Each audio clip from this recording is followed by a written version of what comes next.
मुंबईमध्ये उद्धव ठाकरेंना मोठा धक्का. उपनेते आणि पक्षप्रवक्त्या संजना घाडी आणि पती संजय घाडी यांचा शिंदे गटामध्ये प्रवेश. तर काँग्रेसच्या दावणीला बांधलेली शिवसेना सोडून आणली असा ठाकरेंना टोला.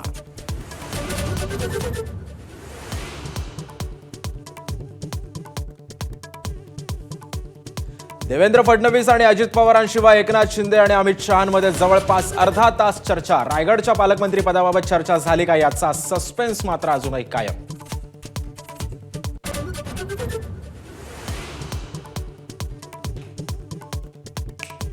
अमित शहांनी रायगड दौऱ्यामध्ये शिवरायांचा एकेरी उल्लेख करत वारंवार अपमान केल्याची राऊतांची टीका. तर औरंगजेबाच्या कबरीला समाधी असा उल्लेख केल्यावरही बोट. तर आदित्य ठाकरेंकडूनही समाचार.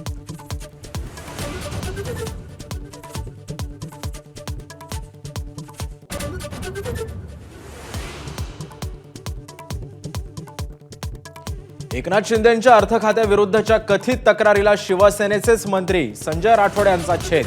तर निधी वाटपामध्ये असमानता नाही.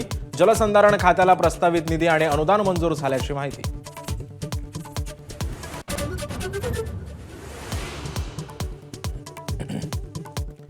आदित्य ठाकरेंच्या उपस्थितीमध्ये मुंबईतल्या पदाधिकाऱ्यांची तातडीची बैठक. पाणी टंचाई, खड्डे आणि नालेसफाईवरून सरकारला घेरण्याची रणनीती.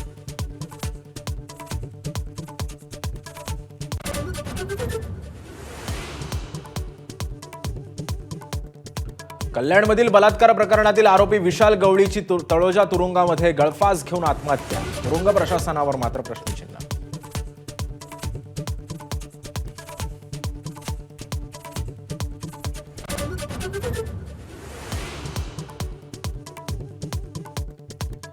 सगळे धर्म एकच आहेत तर मग धर्मांतराची गरज काय? सरसंघचालक मोहन भागवतांचा सवाल. तर समूह शक्ती वाढवून सत्ता मिळवण्यासाठी धर्मांतर केली जात आहेत असं विश्लेषण.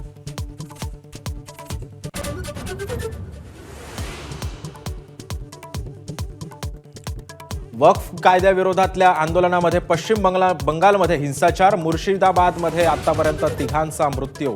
तर हिंसक आंदोलन करणाऱ्या 118 जणांना अटक. सीमा सुरक्षा दलाचे जवान तैनात. एबीपी माझा, उघडा डोळे बघा नीट.